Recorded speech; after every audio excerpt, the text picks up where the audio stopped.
Zanim zaczniemy, chciałbym powiedzieć Wam jedną rzecz. Za każdym razem, kiedy przygotowuję odcinek dotyczący reinkarnacji, mam po jego zakończeniu pewien niedosyt. Mam wrażenie, że niezależnie od tego, ile o niej powiemy, zawsze pozostaje jeszcze coś, czego nie poruszyliśmy. Bo reinkarnacja to nie jest tylko pytanie o to, czy po śmierci rodzimy się ponownie. Im dłużej się nad tym zastanawiam, tym więcej pojawia się kolejnych pytań. Kim jesteśmy w następnym życiu? Czy nadal jesteśmy ludźmi? Czy możemy być kimś zupełnie innym? Czy zmieniamy płeć, narodowość, kulturę, religię, a może nawet gatunek? I właśnie dlatego ten odcinek będzie trochę inny. Tym razem chciałem potraktować temat bardziej na serio i wejść w niego znacznie głębiej. Nie po to, żeby kogokolwiek przekonać, że reinkarnacja istnieje. Nie po to, żeby przedstawiać hipotezy jako fakty. Chcę po prostu razem z Wami przejść przez te wszystkie pytania i zobaczyć, dokąd nas zaprowadzą. Bo być może, kiedy zaczniemy pytać nie tylko, czy istnieje reinkarnacja, ale również kim moglibyśmy być, gdyby rzeczywiście istniała, okaże się, że tak naprawdę zaczynamy zadawać pytania o coś znacznie ważniejszego. O nas samych. A więc usiądź wygodnie. Wyłącz na chwilę wszystko, co dzieje się wokół Ciebie. Spróbujmy tym razem spojrzeć na reinkarnację naprawdę głębiej. Zaczynamy. Czy zawsze odradzamy się jako ludzie? A jeśli następnym razem będziesz kimś zupełnie innym? Witaj na moim kanale Filozofia Przebudzenia Maro. To kanał dla tych, którzy potrafią słuchać. Dzisiaj chciałbym zabrać Cię w podróż, która zaczyna się od pozornie prostego pytania. Ale im dłużej będziemy się nad nim zastanawiać, tym bardziej może się okazać, że odpowiedź wcale nie jest prosta. A pytanie brzmi: jeżeli reinkarnacja rzeczywiście istnieje, to czy zawsze odradzamy się jako ludzie? Czy człowiek po śmierci ponownie staje się człowiekiem? Czy może narodzić się jako zwierzę? A może jako coś, czego nawet nie potrafimy sobie wyobrazić? A jeśli ponownie rodzimy się jako ludzie, to czy zawsze jesteśmy tej samej płci?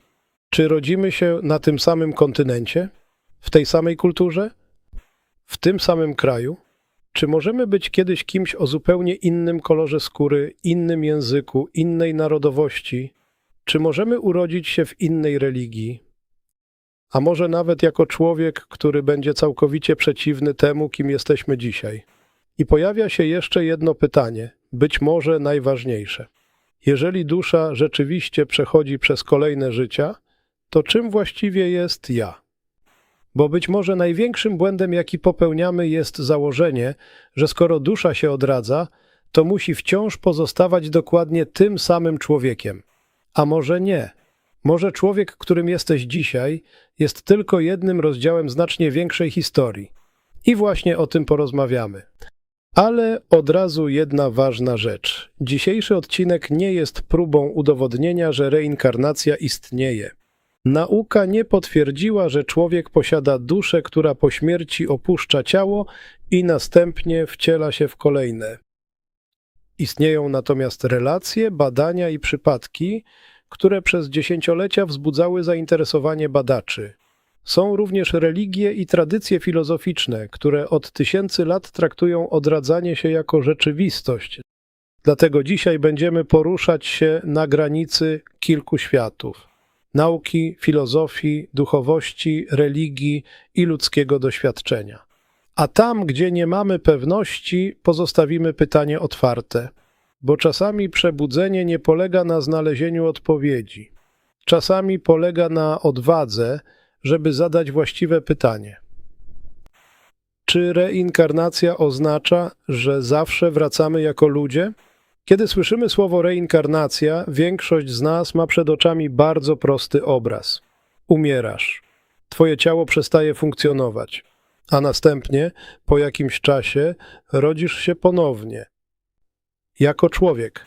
Może w innej rodzinie, może w innym kraju, może w innych czasach, ale nadal jako człowiek, tylko że ten obraz nie jest jedynym obrazem reinkarnacji. W wielu tradycjach religijnych i filozoficznych historia jest znacznie bardziej skomplikowana. Pojawia się koncepcja, według której świadomość może przechodzić przez różne formy istnienia. człowiek, zwierzę, a w niektórych systemach także inne poziomy istnienia. I tutaj pojawia się pytanie, które dla współczesnego człowieka może być bardzo trudne. Dlaczego właściwie zakładamy, że człowiek musi zawsze wracać jako człowiek? Czy dlatego, że jesteśmy wyjątkowi? Czy dlatego, że nie potrafimy wyobrazić sobie świadomości poza ludzkim ciałem? A może dlatego, że patrzymy na świat z perspektywy własnego gatunku? Spójrz na to inaczej. Ryba żyje w wodzie. Ptak żyje w powietrzu.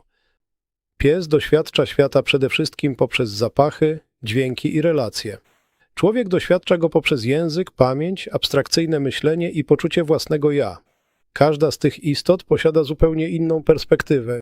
A my mimo to bardzo często zakładamy, że jeśli istnieje jakaś forma świadomości po śmierci, to musi ona funkcjonować dokładnie tak, jak nasza.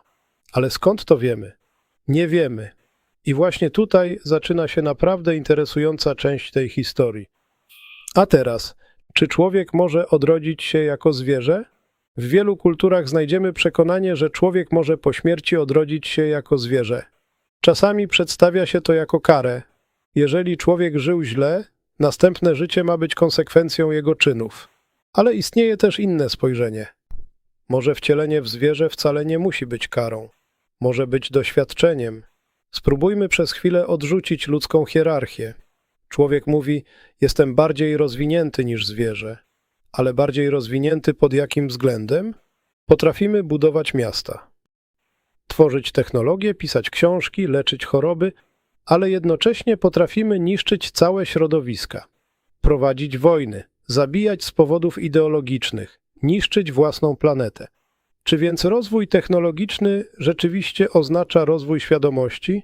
To już pytanie filozoficzne. A teraz wyobraź sobie, że dusza nie wybiera kolejnego życia po to, żeby otrzymać nagrodę. Nie wybiera go również po to, żeby zostać ukarana. Może wybiera doświadczenie. Może człowiek, który całe życie żył w świecie kontroli, musi kiedyś doświadczyć całkowitego braku kontroli. Może ktoś, kto całe życie wykorzystywał słabszych, musi kiedyś doświadczyć zależności. Może ktoś, kto całe życie ignorował naturę, musi kiedyś doświadczyć świata z perspektywy istoty całkowicie zależnej od środowiska. To oczywiście nie jest naukowy fakt, to pewna filozoficzna możliwość. Ale właśnie takie pytania od tysięcy lat pojawiały się w różnych tradycjach i prowadzą nas do niezwykle ciekawej myśli.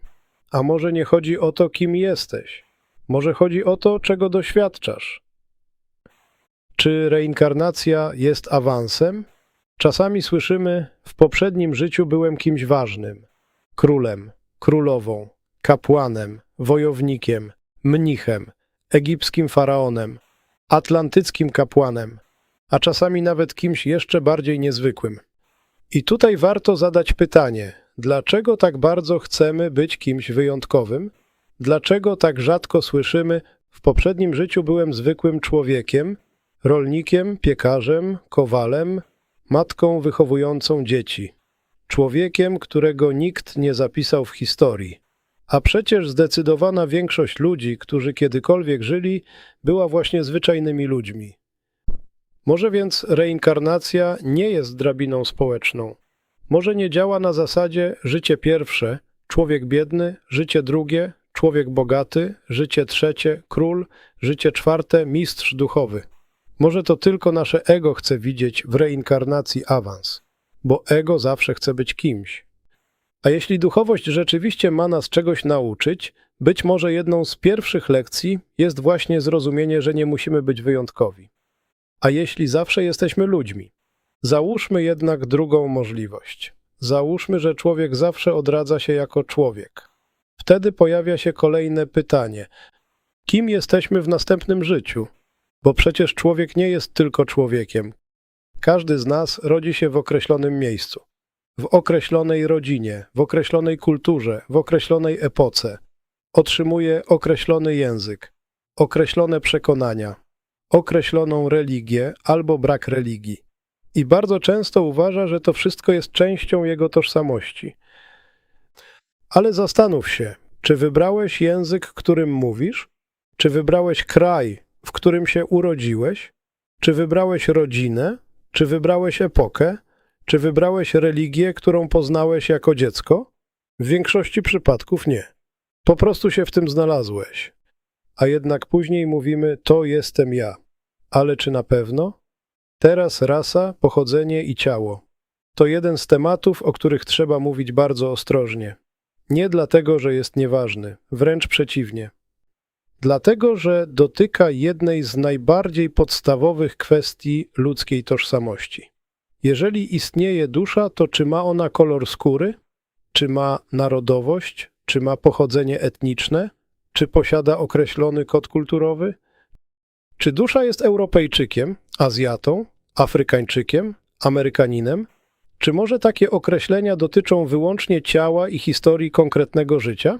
Jeżeli przyjmiemy hipotetycznie, że dusza może przechodzić przez wiele wcieleń, oznaczałoby to możliwość doświadczenia bardzo różnych warunków życia, a wtedy pojawia się niezwykle mocna konsekwencja. Człowiek mógłby w jednym życiu należeć do jednej społeczności, a w kolejnym do zupełnie innej. To oznaczałoby, że nasze współczesne podziały mogą być znacznie mniej absolutne niż nam się wydaje. Dzisiaj możesz myśleć, jestem stąd, ale jeżeli istnieje wiele żyć, to być może stąd jest tylko określeniem jednego rozdziału, nie całej książki. Teraz narodowość. Wyobraź sobie teraz pewien eksperyment myślowy. Masz na imię? Niech będzie Marek.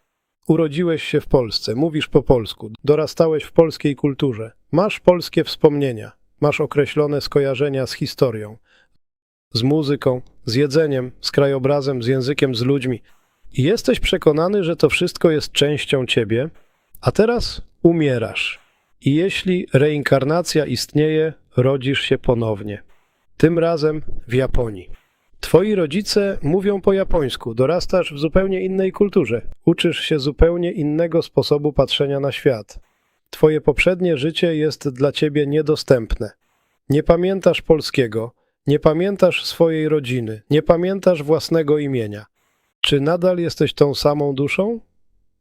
Jeżeli odpowiemy tak, to oznacza, że narodowość nie może być fundamentalną cechą duszy. Jest cechą wcielenia. I to prowadzi do bardzo ciekawego wniosku. Możliwe, że dusza nie ma narodowości. Narodowość ma człowiek. Dusza, jeśli istnieje, miałaby historię znacznie większą. Czy możemy zmieniać kontynenty?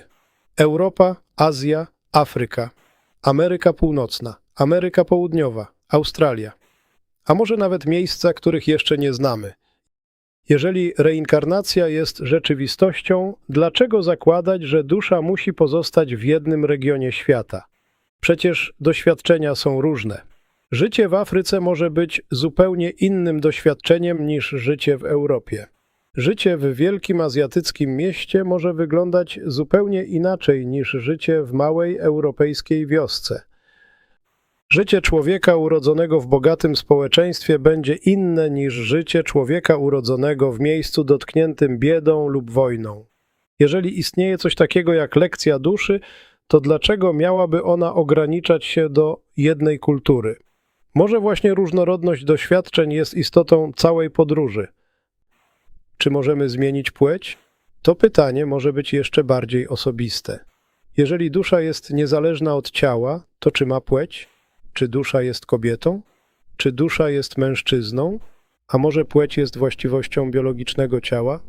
Jeżeli przyjmiemy hipotetycznie możliwość wielokrotnych wcieleń, możemy zadać pytanie, czy jedna dusza może doświadczać życia poprzez różne płcie? W niektórych tradycjach duchowych odpowiedź brzmi tak, ale znowu nie mamy naukowego dowodu, że tak rzeczywiście jest. Mamy jedynie koncepcje, tradycje, doświadczenia i filozoficzne interpretacje. A jednak sama idea jest niezwykle interesująca, bo pozwala spojrzeć na człowieka trochę inaczej. Może ciało jest narzędziem doświadczenia, może płeć jest częścią konkretnego wcielenia, może osobowość jest konstrukcją konkretnego życia. A może właśnie dlatego nie powinniśmy utożsamiać całego swojego istnienia wyłącznie z tym jednym ciałem. Oczywiście nie oznacza to, że ciało jest nieważne. Wręcz przeciwnie, to właśnie w tym ciele żyjemy. To ono pozwala nam doświadczać świata. Ale pytanie brzmi, czy jesteśmy ciałem, czy czymś więcej niż ciało? I tego pytania nie rozstrzygniemy dzisiaj. A teraz, czy dusza może zmienić wiarę? Teraz dochodzimy do tematu, który może wywołać naprawdę wiele emocji. Religia. Wyobraźmy sobie człowieka. Urodził się w chrześcijańskiej rodzinie. Od dziecka słyszy o Jezusie. Chodzi do kościoła. Poznaje Biblię. Jego świat duchowy kształtuje chrześcijaństwo. Ale jeśli istnieje reinkarnacja, to co stanie się w następnym życiu? Czy dusza ponownie wybierze chrześcijaństwo? A może urodzi się w rodzinie muzułmańskiej, hinduistycznej, buddyjskiej, żydowskiej? A może w rodzinie ateistycznej? I tutaj pojawia się niezwykle interesująca możliwość. Być może religia jest właściwością wcielenia, a nie duszy. Dusza nie musi być chrześcijańska, nie musi być muzułmańska, nie musi być hinduistyczna. To człowiek jest wychowywany w określonej tradycji i dopiero później buduje swoją tożsamość religijną. Jeżeli więc istnieje wiele wcieleń, możliwe byłoby doświadczenie wielu różnych sposobów rozumienia rzeczywistości. I nagle pojawia się pytanie, czy wszystkie religie mogą być tylko różnymi językami opisującymi coś większego od człowieka? Nie twierdzę, że tak jest, ale warto się nad tym zastanowić, bo może prawda jest większa niż nasze etykiety. A co jeśli w następnym życiu będziesz ateistą? To jest dopiero interesujące. Załóżmy, że dzisiaj jesteś głęboko przekonany o istnieniu Boga, a w kolejnym życiu rodzisz się w rodzinie ateistycznej. Nikt nie mówi ci o Bogu, nikt nie mówi ci o duszy, nikt nie mówi ci o reinkarnacji. Uczysz się naukowego obrazu świata. Dorastasz jako człowiek, który uważa, że po śmierci nie ma nic. I teraz, jeżeli dusza istnieje, to czy twoje obecne przekonanie religijne przetrwało? Nie. Przynajmniej nie w świadomej pamięci. I to prowadzi do bardzo ważnego pytania. Czy nasze przekonania naprawdę są nami? Czy może są tylko programem, który otrzymujemy od środowiska? Rodzice, szkoła, kultura, media, religia, społeczeństwo, historia. Wszystko to kształtuje człowieka. A jeśli po śmierci wszystko to zostaje? Albo jeśli nie zostaje, to kim jesteśmy bez tego? Czy dusza wybiera rodzinę? W wielu współczesnych nurtach duchowych pojawia się idea, że dusza przed wcieleniem może wybierać określone doświadczenia. Rodzinę, miejsce, relacje, trudności, a nawet pewne wydarzenia. Brzmi to fascynująco, ale właśnie tutaj trzeba postawić bardzo mocną granicę. Nie mamy naukowego dowodu na to, że dusza przed narodzeniem wybiera sobie rodziców. To jest przekonanie duchowe, hipoteza, element określonych systemów filozoficznych, nie fakt naukowy. I warto to powiedzieć głośno, ponieważ duchowość nie potrzebuje udawania nauki. Jeżeli czegoś nie wiemy, możemy powiedzieć nie wiem. To nie osłabia duchowości, to jest uczciwość. A być może właśnie uczciwość jest pierwszym krokiem do przebudzenia. A czy możemy odrodzić się w innej epoce? Teraz idźmy jeszcze dalej. Załóżmy, że dusza może ponownie wcielić się jako człowiek. Ale czy musi urodzić się po swoim poprzednim życiu? Czy musi być zachowana chronologia? Czy człowiek, który umarł w roku 1900, może urodzić się w roku 2000, a może w roku 2100? To pytanie jest fascynujące, bo jeśli czas jest właściwością fizycznego świata, to czym jest czas dla czegoś, co miałoby istnieć poza fizycznym ciałem? Nie wiemy. Nie mamy dowodu, że świadomość istnieje poza czasem, ale filozofia od dawna zastanawia się nad tym, czym właściwie jest czas. Czy przeszłość naprawdę nie istnieje? Czy przyszłość jeszcze nie istnieje? A może wszystkie momenty są częścią większej struktury rzeczywistości? Jeżeli kiedyś odkrylibyśmy, że świadomość nie jest tym, czym dzisiaj ją rozumiemy, wtedy pytania o reinkarnację mogłyby wyglądać zupełnie inaczej. A co, jeśli przyszłe życie jeszcze nie istnieje? Wyobraź sobie świat za 500 lat. Technologia, której dzisiaj nie potrafimy sobie wyobrazić. Nowe społeczeństwa, nowe języki, być może nowe formy życia, być może nawet nowe formy człowieka. Jeżeli reinkarnacja istnieje, czy dusza mogłaby urodzić się w takim świecie? Nie mamy na to odpowiedzi, ale sama możliwość prowadzi do bardzo ciekawego pytania. Czy reinkarnacja musi być powrotem do przeszłości? A może jest podróżą przez przyszłość? A może kolejne życie nie oznacza po prostu kolejnego człowieka żyjącego w naszym świecie? Może rzeczywistość, do której wracamy, może być zupełnie inna. I tutaj zaczynamy dotykać granicy pomiędzy duchowością a spekulacją. Nie należy przedstawiać tego jako faktu, ale można postawić pytanie. A pytania są czasami znacznie potężniejsze niż odpowiedzi. Czy dusza może być zwierzęciem? Wróćmy jeszcze raz do zwierząt, bo być może jest tutaj pewna rzecz, której człowiek nie chce zaakceptować. Jeżeli zwierzę również posiada świadomość, to dlaczego zakładamy, że jego świadomość jest mniej ważna? Pies potrafi tęsknić, kot potrafi reagować na śmierć opiekuna, słoń potrafi wykazywać zachowania związane ze śmiercią członka stada. Wiele zwierząt wykazuje pamięć, emocje, więzi społeczne i zachowania, które pokazują, że ich świat wewnętrzny jest znacznie bardziej złożony niż dawniej sądziliśmy. Nauka bada świadomość zwierząt, ale nie rozstrzyga to kwestii reinkarnacji. To są dwa różne pytania. Możemy wiedzieć, że zwierzę posiada określone zdolności poznawcze. Nie oznacza to automatycznie, że człowiek po śmierci może odrodzić się jako to zwierzę, ale filozoficznie jest to niezwykle interesujące. Bo być może problem nie polega na pytaniu, czy człowiek może stać się zwierzęciem? Może właściwe pytanie brzmi, dlaczego zakładamy, że świadomość musi mieć tylko jedną formę? A co z roślinami? I tutaj dochodzimy do pytania, które wielu osobom może wydawać się jeszcze bardziej niezwykłe. Czy można odrodzić się jako roślina? W różnych tradycjach duchowych pojawiają się bardzo różne odpowiedzi. Niektóre systemy zakładają istnienie wielkiego kontinuum życia. Inne wyraźnie oddzielają rośliny, zwierzęta i ludzi. Współczesna nauka bada niezwykłe zdolności roślin. Reagowanie na środowisko, komunikację chemiczną, reakcje na bodźce, współpracę z grzybami, mechanizmy obronne. Ale znowu, nie oznacza to, że rośliny posiadają świadomość w takim sensie, w jakim posiada ją człowiek. I tym bardziej nie oznacza to dowodu na reinkarnację. Ale pokazuje nam coś ważnego.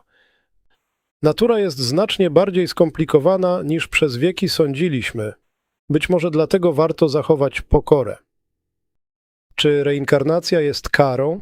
To pytanie jest kluczowe, bo bardzo łatwo stworzyć prosty system. Zrobiłeś dobro, dostaniesz dobre życie. Zrobiłeś zło, urodzisz się biedny. Zrobiłeś jeszcze większe zło, urodzisz się jako zwierzę. Ale taki sposób myślenia może prowadzić do czegoś bardzo niebezpiecznego. Do oceniania cierpienia innych ludzi. On cierpi, bo zasłużył. Urodził się w biedzie, bo w poprzednim życiu był zły. Zachorował, bo jego karma jest zła. Tego typu twierdzenia mogą być krzywdzące i nie mamy podstaw, żeby traktować je jako pewną wiedzę. Być może karma, jeśli w ogóle istnieje, jest czymś znacznie bardziej subtelnym niż system nagród i kar. Może nie chodzi o karę, może chodzi o konsekwencje, a może karma jest tylko metaforą opisującą fakt, że nasze działania wpływają na nas i na świat. Nie musimy nawet wierzyć w poprzednie życia, żeby zrozumieć tę zasadę. To, co robimy dzisiaj, ma konsekwencje. Największa tajemnica. Dlaczego niczego nie pamiętamy? I tutaj dochodzimy do problemu, który dla mnie jest jednym z najciekawszych. Jeżeli żyliśmy wcześniej, dlaczego tego nie pamiętamy? Dlaczego nie pamiętasz poprzedniego imienia, poprzedniej rodziny, poprzedniego domu, poprzedniego kraju, poprzedniej śmierci? Jeżeli rzeczywiście istniały poprzednie życia, dlaczego pamięć została wymazana? W duchowości można znaleźć wiele odpowiedzi. Jedna z nich mówi, że pełna pamięć uniemożliwiłaby przeżycie obecnego życia. Wyobraź sobie, że rodząc się jako dziecko pamiętasz 10 poprzednich rodzin. Pamiętasz wszystkie swoje śmierci. Pamiętasz wszystkie traumy. Pamiętasz wszystkich ludzi, których kochałeś. Czy naprawdę potrafiłbyś normalnie żyć? Być może zapomnienie byłoby częścią doświadczenia, ale to nadal tylko hipoteza. Nie wiemy, czy istnieje poprzednie życie. Nie wiemy, czy istnieje dusza. Nie wiemy, czy istnieje pamięć duszy. I właśnie dlatego tak ważne jest, aby odróżniać możliwe od udowodnione. A jeśli twoje obecne życie jest tylko jednym z wielu, Spróbuj teraz spojrzeć na siebie z zupełnie innej perspektywy. Nie jako na człowieka żyjącego od urodzenia do śmierci, ale jako na świadomość, która hipotetycznie może przechodzić przez wiele doświadczeń. Jedno życie jako mężczyzna, inne jako kobieta. Jedno w Europie, inne w Azji. Jedno w bogatej rodzinie, inne w biednej. Jedno w świecie religijnym, inne w świecie ateistycznym. Jedno w czasie wojny, inne w czasie pokoju. Jedno jako człowiek posiadający ogromną władzę, inne jako człowiek całkowicie zależny od innych. Jeżeli taki model rzeczywiście istnieje, to nasze obecne życie jest tylko jednym punktem na ogromnej mapie i wtedy wiele rzeczy zaczyna wyglądać inaczej. Może nie jesteś tylko swoim zawodem, nie jesteś tylko swoim nazwiskiem, nie jesteś tylko swoim krajem, nie jesteś tylko swoją religią, nie jesteś tylko swoim ciałem, nie jesteś tylko swoją historią, a może nawet nie jesteś tylko swoim obecnym imieniem. Ale czy to w ogóle ma sens? I teraz trzeba zadać pytanie przeciwne. Czy taka koncepcja rzeczywiście ma sens? Czy nie tworzymy po prostu pięknej historii, ponieważ trudno nam zaakceptować śmierć? To bardzo poważny argument. Człowiek boi się śmierci. Chce wierzyć, że historia się nie kończy. Chce wierzyć, że spotka bliskich. Chce wierzyć, że jego świadomość przetrwa. Reinkarnacja może więc być sposobem radzenia sobie z lękiem przed końcem. Ale to również nie dowodzi, że reinkarnacja jest fałszywa. To tylko pokazuje, że musimy uważać na własne pragnienia. Bo człowiek potrafi uwierzyć w coś nie dlatego, że jest prawdą, ale dlatego, że chce, aby było prawdą. I właśnie dlatego potrzebujemy zarówno duchowości, jak i krytycznego myślenia. Jedno bez drugiego może prowadzić na manowce. A co na to nauka? Nauka nie potwierdziła reinkarnacji jako faktu. To trzeba powiedzieć jasno. Istnieją jednak badania nad przypadkami dzieci, które twierdzą, że pamiętają poprzednie życie. Jednym z najbardziej znanych badaczy tego zjawiska był psychiatra Ian Stevenson, który przez wiele lat dokumentował relacje dzieci dotyczące rzekomych poprzednich wcieleń. Później badania tego obszaru kontynuowali inni naukowcy. Istnieją również opisy przypadków, w których dzieci podawały szczegóły dotyczące osób lub wydarzeń, których przynajmniej według relacji nie powinny znać. Ale nawet najbardziej niezwykły przypadek nie jest automatycznie dowodem na reinkarnację. Możliwe są inne wyjaśnienia. Sugestia. Informacje przekazane przez otoczenie, błędy pamięci, zbiegi okoliczności, rekonstrukcja wspomnień, wpływ rodziny, a także zjawiska, których jeszcze nie rozumiemy. I tutaj właśnie kończy się nauka, jaką znamy dzisiaj. Nie mówi reinkarnacja istnieje, ale nie daje nam również prostego narzędzia, które pozwoliłoby odpowiedzieć na wszystkie pytania dotyczące świadomości. Dlatego uczciwa odpowiedź brzmi: nie wiemy. A co, jeśli najważniejsza jest nie forma, ale świadomość? Może cały czas zadajemy niewłaściwe pytanie.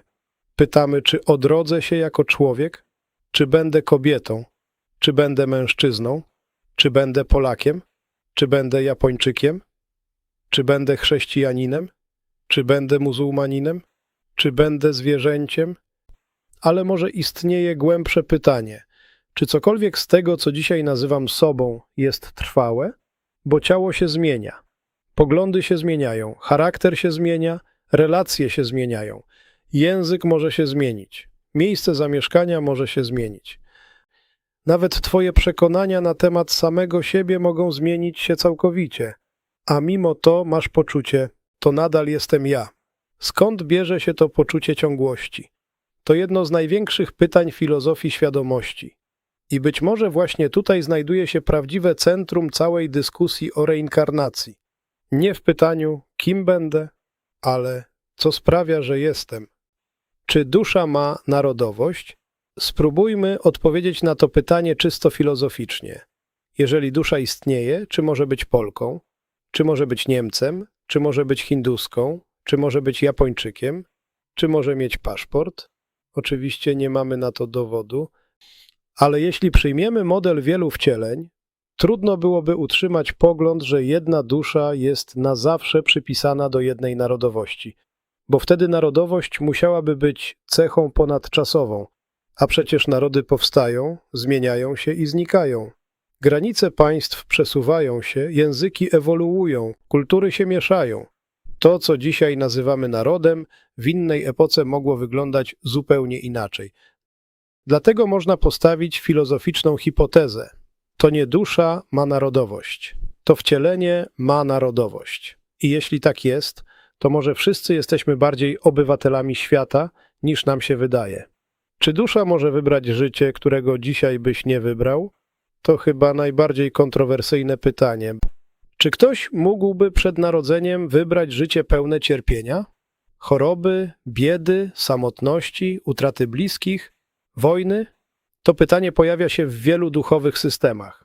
Ale trzeba tutaj zachować ogromną ostrożność, bo nigdy nie powinniśmy mówić człowiekowi cierpiącemu: sam sobie to wybrałeś. Nie wiemy tego. I takie twierdzenie może być okrutne. Jeśli istnieje jakaś większa rzeczywistość duchowa, być może jest ona znacznie bardziej skomplikowana niż nasze proste pojęcie wyboru. Może istnieją rzeczy, których nie rozumiemy, a może żadnego planu duszy nie ma. Nie wiemy. I właśnie dlatego najważniejszą odpowiedzią wobec cierpienia drugiego człowieka nie powinna być teoria, powinna być empatia. A może reinkarnacja nie jest tym, czym myślimy? Być może popełniamy jeszcze jeden błąd. Zakładamy, że reinkarnacja oznacza jedną duszę, jedno ciało, jedno życie, śmierć, kolejne ciało, kolejne życie. Ale co jeśli rzeczywistość jest zupełnie inna? Niektórzy filozofowie i mistycy przez wieki zastanawiali się nad możliwością, że indywidualne ja jest tylko częścią większej świadomości. Jeżeli tak byłoby naprawdę, to pytanie, czy ja odrodzę się jako ktoś inny, mogłoby być źle postawione. Może nie istnieje trwałe ja, które wędruje z ciała do ciała. Może istnieje coś większego. Może świadomość jest jak fala. Fala powstaje, przez chwilę ma określoną formę, a potem znika. Ale ocean pozostaje. Czy fala jest oceanem? Tak. Czy ocean jest tylko tą jedną falą? Nie. I być może właśnie w tej metaforze znajduje się coś, co od tysięcy lat próbują przekazać różne tradycje duchowe. Teraz najtrudniejsze pytanie. Jeżeli miałbyś możliwość wyboru następnego życia, co byś wybrał? Czy chciałbyś ponownie urodzić się jako człowiek? Czy chciałbyś urodzić się w innym kraju? W innej kulturze, jako kobieta, jako mężczyzna, w bogatej rodzinie? A może w biednej, ale pełnej miłości? Chciałbyś żyć w przyszłości czy w przeszłości? Chciałbyś być naukowcem, artystą, rolnikiem, podróżnikiem? A może nie chciałbyś już wracać? I właśnie tutaj pojawia się jedna z najważniejszych idei obecnych w niektórych tradycjach reinkarnacyjnych. Celem nie jest wieczne odradzanie. Celem jest wyjście poza cykl. Przebudzenie, wyzwolenie, odejście od konieczności kolejnych wcieleń. I nagle słowo reinkarnacja zaczyna oznaczać coś zupełnie innego. Nie nieskończoną liczbę nowych żyć, ale drogę prowadzącą do zrozumienia, dlaczego w ogóle żyjemy. Więc kim będziesz następnym razem? Nie wiem i nikt uczciwie nie może ci tego zagwarantować. Nie wiem, czy będziesz człowiekiem. Nie wiem, czy będziesz kobietą, czy mężczyzną. Nie wiem, czy urodzisz się w Europie, czy w Azji, czy w Afryce. Nie wiem, czy będziesz chrześcijaninem, muzułmaninem, hinduistą, buddystą, ateistą. Nie wiem, czy będziesz bogaty, czy biedny, zdrowy, czy chory. Nie wiem, czy będziesz miał dzieci, czy będziesz żył samotnie. Nie wiem nawet, czy będziesz miał kolejne życie. Bo prawda jest taka, że nikt z nas tego nie wie. I być może właśnie to jest najuczciwsza odpowiedź. Ale jest coś, co wiemy. Wiemy, że żyjemy teraz. Wiemy, że mamy wpływ na swoje działania. Wiemy, że nasze słowa wpływają na innych. Wiemy, że możemy zadawać pytania. Możemy szukać. Możemy zmieniać siebie. Możemy próbować zrozumieć świat. I możemy przestać traktować własną tożsamość jak coś absolutnego.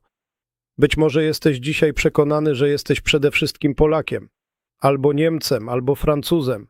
Być może jesteś chrześcijaninem, muzułmaninem, buddystą, hinduistą, a może ateistą. Być może jesteś kobietą albo mężczyzną. Być może uważasz, że przede wszystkim jesteś swoim ciałem, swoim nazwiskiem, swoją historią, swoją rodziną, swoimi wspomnieniami. Ale co jeśli to wszystko jest tylko jednym rozdziałem? Co jeśli kiedyś otworzysz inną książkę, inną rodzinę, inny język, inny kontynent, inną kulturę, inną epokę, inne ciało, inne życie? A może nie będzie żadnego kolejnego życia? Może właśnie to życie jest jedynym, jakie otrzymaliśmy?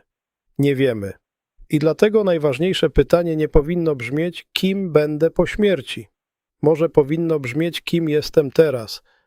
Bo być może całe życie szukamy odpowiedzi gdzieś daleko, w poprzednich wcieleniach, w przyszłych życiach, w innych wymiarach, w starych księgach, w teoriach, w religiach, w opowieściach.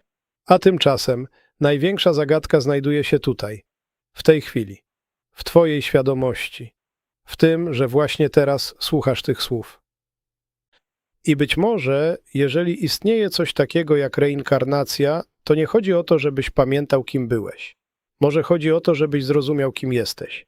Bo jeśli dusza rzeczywiście wędruje przez kolejne życia, to może nie jesteś tylko człowiekiem, którym jesteś dzisiaj. Może jesteś czymś znacznie większym, ale jeśli tak jest, to odpowiedź nie znajduje się w moich słowach. Nie znajduje się w żadnej książce, nie znajduje się w żadnej religii i nie znajduje się nawet w tym filmie. Możesz jedynie zadać pytanie i zacząć słuchać. Nie mnie, nie świata, nie cudzych przekonań, ale siebie, bo być może właśnie tam zaczyna się prawdziwe przebudzenie.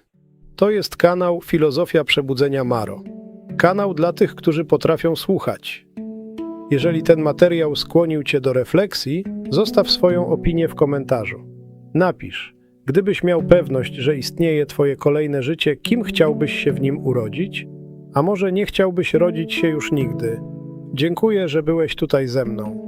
I pamiętaj, nie wszystko, co niezwykłe, musi być prawdą, ale też nie wszystko, czego jeszcze nie rozumiemy, musi być niemożliwe. Do zobaczenia w kolejnym odcinku. Otwórz oczy